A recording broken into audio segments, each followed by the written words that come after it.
বিএনপির মুখে শেখ হাসিনাকে নিয়ে সমালোচনা করা মানায় না বলে মন্তব্য করেছেন সড়ক পরিবহন ও সেতুমন্ত্রী ওবায়দুল কাদের। দুপুরে সেতু ভবনে বোর্ড সভা শেষে সাংবাদিকদের কাছে এমন মন্তব্য করেন তিনি।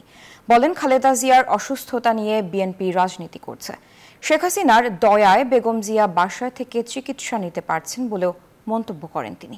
অভিযোগ করেন, দেশে হত্যা ও ষড়যন্ত্রের রাজনীতি শুরু করেছে বিএনপি, আর সবসময় তার শিকার হয়েছে আওয়ামী লীগ।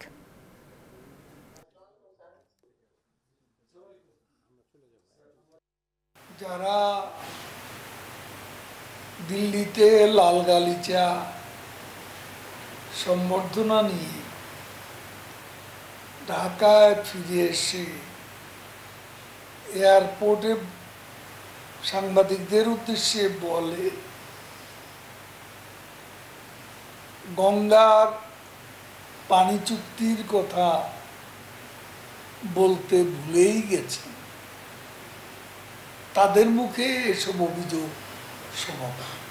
বেগম জিয়ার জন্য কথা বললে আমাদের মনে হয় এটা হলো